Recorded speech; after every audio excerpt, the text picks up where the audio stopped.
is from the International Robotics Technology Association Executive Office. What's up everyone, my name is Mike, and welcome to another GameCast Rewind. Today I'll be taking a look at Binary Domain for PC. Enjoy! Local and national authorities rebuilt upward, above the waterline. I think it's safe to say Gears of War popularized the cover mechanics we're all familiar with today. Now, I know games like Winback, Kill Switch, and Manhunt released years prior, and they too had their own cover systems, but I don't think the cover mechanic really took off until Gears of War. After Gears, many action games incorporated cover mechanics, including the Grand Theft Auto series, the Rainbow Six Vegas games, Vanquish, and Binary Domain among others. Developed and published by Sega, Binary Domain was released for the PlayStation 3 and Xbox 360 in February 2012. Apparently the company Devil's Details handled the PC port, which released in April of that same year, and that's the version I played for this review. I guess you could say Binary Domain is a squad-based shooter, where you get to take down robots, and one of the highlights of the game is that you have the option to issue voice commands to your AI teammates through a microphone. So let's take a look at Binary Domain and see what makes it different compared to its contemporaries. Yes! A bathroom! Nature calls! Well, this isn't the time or place, so just deal with it.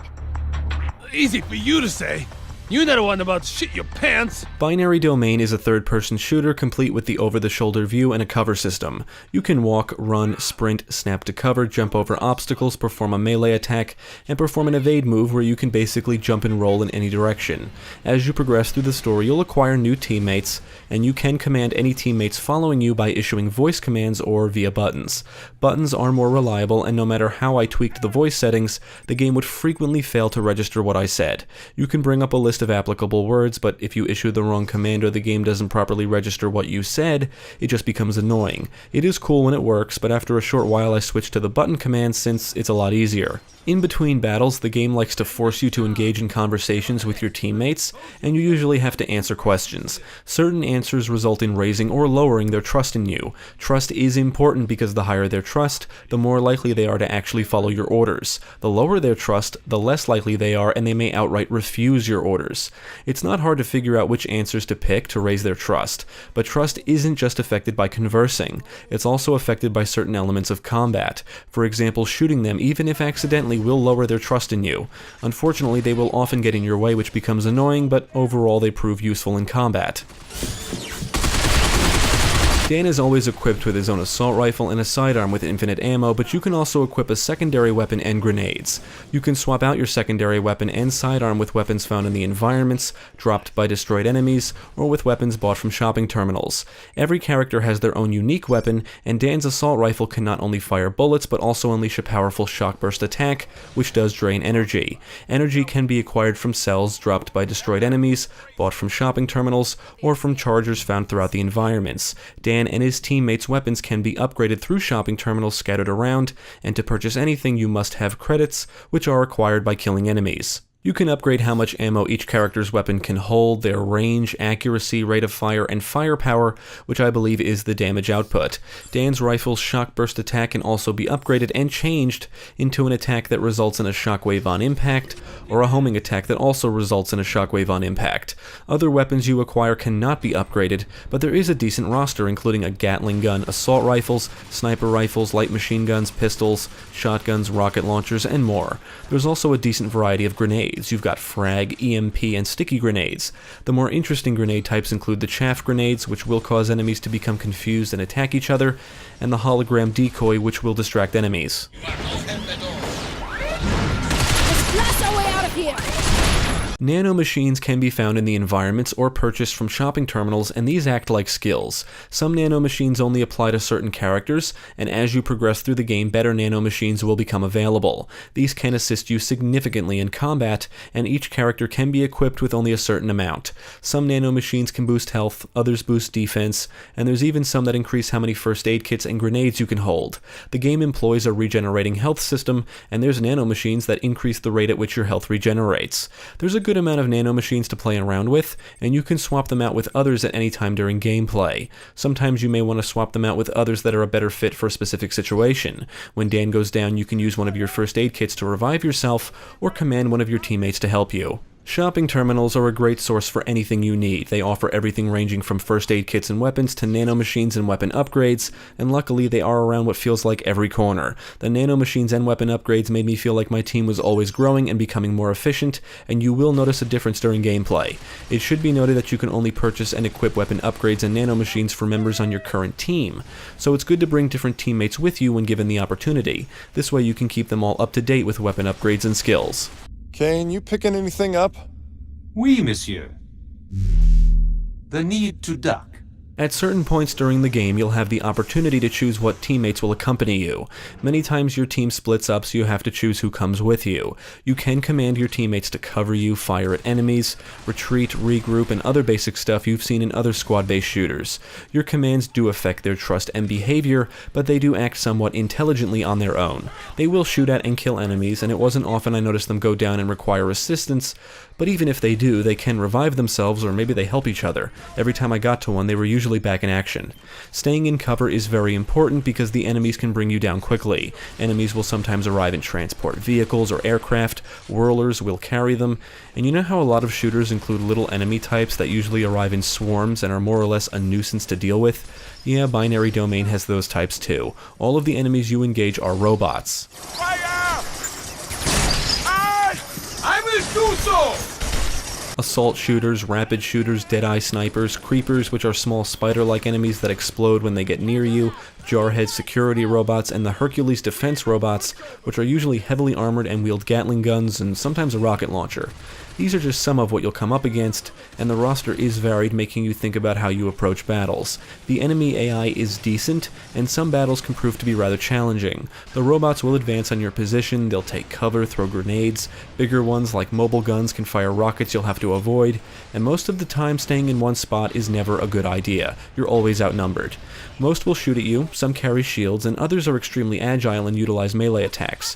One of the coolest aspects of the combat is how the robots can be destroyed. You can blow off their limbs like their legs and watch them crawl towards you. I like blowing their heads off because then they become confused and attack each other. Credits are earned by destroying enemies, and how you destroy them affects how much credits you can earn. For example, you'll earn more credits for multi-kills, headshots, and melee smashes. Nice work. The environments are linear, and it would be hard to get lost. You'll traverse through a subway, sewage facility, and battle enemies on a train and on highways, among other locations. There is a good amount of set pieces that are pretty fun, like fending off pursuing enemies at high speeds, riding jet skis through the sewers, and one sequence has you controlling a mobile gun to engage enemies. Some sequences do include what I'll call quick-time events, or whatever you want to call them, but they never feel cheap, and there's not many of them, and every now and then you'll be required to complete an objective within a time limit. Hidden throughout the environments are secure comms, which are basically collectibles that unlock IRTA reports, which give you some backstory and lore. All weapons you use and enemies you engage are added to your weapon and enemy data menus, where you can find out their names and read a brief description about them, which I really appreciate. Some areas are filled with explosive canisters which can be blown up to destroy the enemies near them, and first aid kits and ammo boxes are found all over the place. Now, Binary Domain does include several boss battles which usually involve these large and powerful robots. You'll have to destroy their numerous weak points to bring them down, and you'll have to learn their attack patterns to survive. Knowing when to evade and shoot is key, and I like the boss battles because they actually require a little bit of skill to take down. They're not extremely hard, nor are they a cakewalk. She looks familiar. Reminds me of an actress or someone. Come on, Bo, you know the only movies you watch are porn. Oh, yeah, right, with the... yeah. The game is set in Japan, in a world where global warming had caused worldwide flooding and new cities have been built above the waterline. Much of the world's population has died and robots have been used as the main labor force. However, laws were passed that banned research into robots that could pass as humans. Of course that happens anyway, and these robots are known as Hollow Children, unaware that they are actually robots. The story plays out in chapters, and you take on the role of Dan Marshall, who's part of a Rust crew, a global task force created by the International Robotics Technology Association, abbreviated IRTA. Dan and his crew are tasked with locating the founder of the Amada Corporation, who is believed to be responsible for the creation of the Hollow Children. I thought the story was actually pretty good, and the writing does have its moments. Some of the humor is a bit corny, but the plot manages to remain interesting all the way through. The voice acting isn't bad, and the performances are mostly believable. I do enjoy the banter between the characters, although some of the dialogue heard during gameplay becomes repetitive. You'll frequently hear the same lines over and over again. You can get anything you want down here, So I see. including crabs. I think Binary Domain looked pretty good for its time. The visuals contain a decent amount of color, and the environments from area to area differ enough to keep the visual presentation interesting. It's got this whole futuristic look to it, and I love the little details during combat, like how robots are slowly destroyed as your bullets rip them to shreds. You'll see metal fly off and their inner workings exposed, and it all just makes the gunplay feel extremely satisfying. It's cool to blow off a robot's limbs and watch it fall or struggle to stay in the fight. You can blow off a robot's leg and watch it hop around while it still tries to kill you. It can be humorous. A robot may charge straight for you, and with a few well-placed shots, its body may end up sliding into your feet before exploding, because robots will always explode after they're defeated, and the explosions are booming in this game. Unfortunately, many of the weapons don't sound as powerful as they could, but some do have a nice punch to them. Most of the sound work in Binary Domain is great. Everything ranging from footsteps to reloading sounds loud, crisp, and clear. You can hear robots malfunctioning as they're destroyed, and the larger ones will loudly stomp around the environments. Now, the music is pretty good and complements the action well from what I heard, but it's easily drowned out by a lot of the sounds heard during the action. Now, the game did run well in my experience. I did not notice any frame rate dips or major bugs, but I did notice some choppy animations here and there. If you check the game's PC Gaming Wiki page, it indicates a fix is required if you want to use an Xbox One controller. After reading that, I used a wired 360 controller and did not have any issues.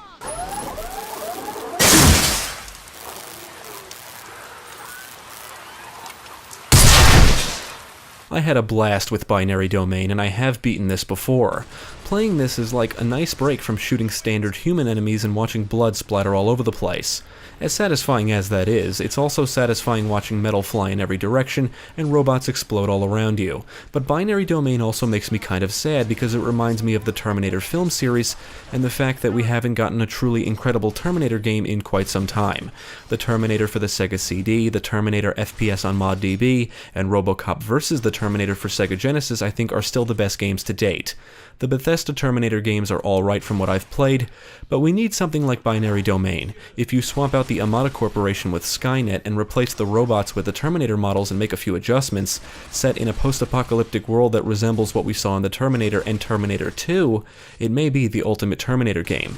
But regardless, Binary Domain is a lot of fun. It's got a pretty good story, fun gameplay, interesting characters, and it's only a shame we haven't gotten a sequel. Ultimately, Binary Domain is an excellent third-person shooter, and I would recommend this to any fans of the action genre. If you have a microphone, the voice command stuff is cool, but I found the button commands to be much more effective. Luckily, the voice command gimmick isn't forced, and despite some of the game's flaws, Binary Domain is a fantastic shooter with fun gameplay and satisfying combat. After beating the game, you can replay through any of the stages and set record times, which gives the game some replay value, as does the multiple difficulty modes. The game does have a multiplayer mode, but I did not get a chance to try it. I feel like Binary Domain is either very underrated or a hidden gem, because it just seems to have came and went, and that's it. Maybe it was overshadowed by other games, but this is easily one of my favorite third-person shooters from the 7th generation era of consoles. I would definitely recommend you check it out. Thanks for tuning in. I hope this video proved helpful. Stick with GameCast for more quality content, including the latest gaming news, podcasts, let's plays, and even more reviews. Be sure to check out my channel, Gaming Pastime, for new game reviews released every week. My name is Mike, and I thank you for watching. I've got my eye on you, Dan.